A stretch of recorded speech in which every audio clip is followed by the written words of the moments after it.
네, 오늘부터 대림 시기가 시작이 되었습니다. 예, 대림은 주님께서 이 세상에 오심을 기다리는 것을 뜻합니다. 예, 여러분들이 보시다시피 여기 앞에 제대 앞에 그 초가 4개가 켜져 이렇게 놓여져 있죠. 대림초라고 하고 있고요. 그래서 처음에 제 1주간에는 이 제일 짙은 색, 제일 어두운 색의 초가 켜지고, 그 다음 2주간에는 그 다음에 조금 옅은 색의 초가 켜지고, 그 다음 3번째 주는 더 밝은 색으로 켜지게 되고요. 마지막 초는 하얀 초에 불이 켜져서 4개의 초가 다 불이 켜지면은 아기 예수님께서 이제 곧 오실 것이다 하는 것을 뜻하는 그러한 초의 모습이 되겠습니다. 네, 이제 앞으로 4주 우리가 기다리다가 4주가 지나면은 아기 예수님이 이 세상에 또 우리 마음속에 빛으로 오십니다. 그렇지만은 이 대림 시기에는 그냥 우리가 앉아서 아무 일도 안 하고 아기 예수님이 오시는 것을 그냥 마냥 기다리고 있는 것은 아닙니다. 우리가 그분을 맞이하기 위해서는 뭔가 준비를 해야 돼요.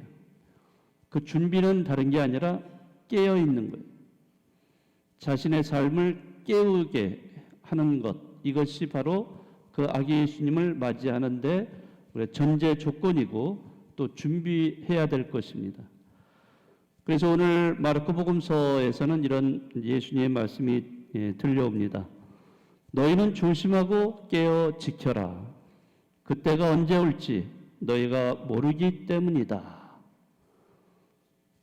언제 올지 모르지만은 그 언제 올지 모르는 집주인을 기다리면서 이 문지기는 계속 깨어 있어야 됩니다. 자, 여기서 깨어 있다는 것은 무엇을 의미하는 것일까?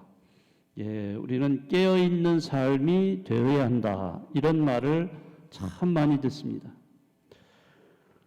우리가 눈을 뜨고 있다고 해서 과연 그것이 깨어 있는 삶일까?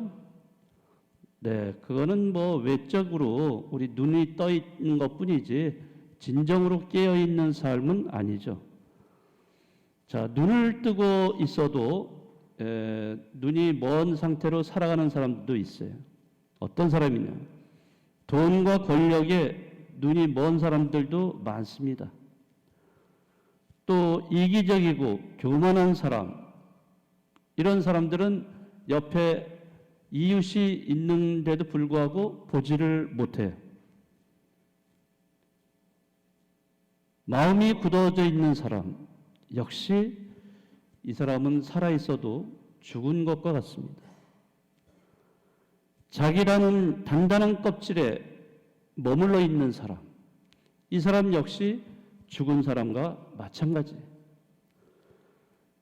그러니까 우리가 살아간다고 하면서도 이렇게 사람들을 보면은 정말 깨어서 살아있는 사람도 있지만은 죽은 것과 같이 살아가는, 또는 잠들어 있는 채 살아가는 이런 사람들도 꽤 많다는 것입니다.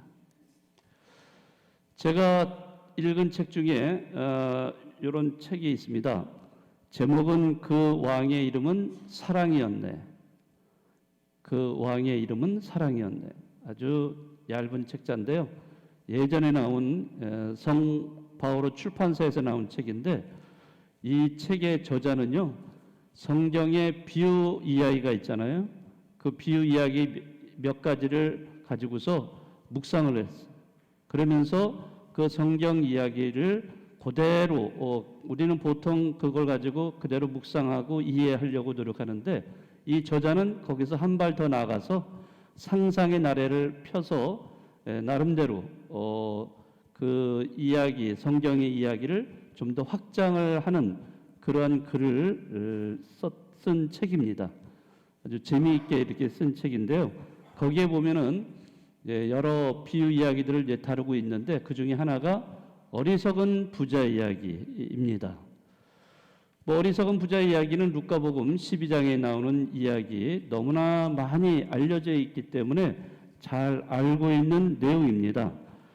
자, 거기에 어리석은 부자가 그 자기 기존에 있는 창고에 그 곡식과 재물이 많이 쌓여져 있어요. 그런데 그 해에 수확을 굉장히 많이 했어요. 예상보다도 너무나 많은 수확을 거둬들여 가지고 이제 자기가 기존에 갖고 있는 창고에다 다 채울 수가 없는 거예요. 그래서 이 부자는 곰곰이 생각을 합니다. 자, 이것을 어떻게 그 저장을 하고 축적을 시킬 수 있을까 고민하다가 좋은 생각을 갖게 됩니다. 그것은 새로운 창고, 크게 창고를 더 짓는 거예요.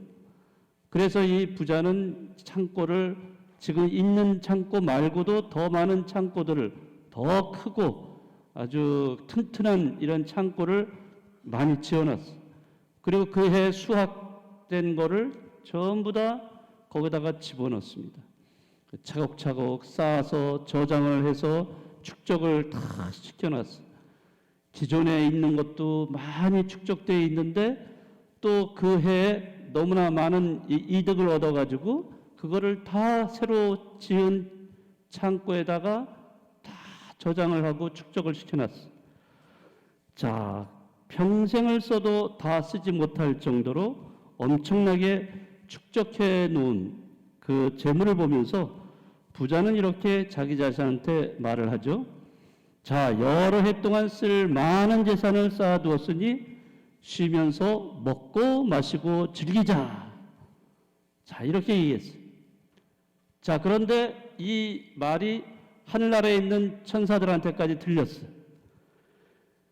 그래서 한 천사가 인간의 수명을 담당하고 있는 다른 천사에게 질문을 했어요. 저 부자가 부유한 삶을 누릴 시간이 얼마나 남았을까? 라고 물었더니 그 시간을, 인간의 수명을 담당하는 그 천사가 뭐라고 했냐면 저 부자는 세상에서 풍성한 재물을 누리고 살 시간이 30분밖에 안 남았어. 이런 얘기를 했어요. 근데 마침 거기 두 천사가 이야기하는 사이에 대천사가 지나가고 있었어요. 대천사가 그 얘기를 다 들은 거예요. 그러니까 대천사가 한다는 말이 뭐라 했냐면 네 말은 틀렸다라고 얘기한 거예요. 그 영문을 몰라서 어리둥절해하는 이 두 천사에게 대천사가 다시 말을 합니다. 즐거움과 안락함을 꿈꾸고 있는 저 부자가 살 수 있는 시간은 30분은커녕 단 1초도 없다. 왜냐? 그는 생명을 가져본 적이 없기 때문이다. 저 부자는 죽은 채로 태어난 자이기 때문이다. 라고 이렇게 말을 한 겁니다. 그래요. 죽은 채로 태어난, 그러니 저 사람이 무슨 살아있다? 그런 태어난 사람이라는 거죠. 얼마나 불행한 사람일까요? 물론 이 세상에서 그 사람이 누릴 것 다 누리면서 떵떵거리면서 살아가겠지만은, 그러나 죽은 삶을 살아가기 때문에 그건 불행한 거예요. 자기는 즐겁게, 마음껏 즐기면서 뭐든지 다 하면서 살아간다고 하겠지만은, 그게 행복하다고 하겠지만은, 사실은 그게 아니라는 거죠. 많은 소유를 갖고 있고, 많은 명예를 누리고, 많은 권력을 누리지만은, 자기 자신만을 위해서 살아가는 사람, 이런 사람은 결국에는 살아있어도 살아있는 게 아닌 거죠. 자, 오늘 대림 시기를 맞이한 우리들에게 이 마르코 복음서는 우리에게 뭐라고 얘기하냐면 늘 깨어 있어라, 이런 말을 합니다. 또 이 대림 시기 4주간 동안 상반기 동안은 계속해서 깨어 있어라는 말을 많이 들으실 거예요.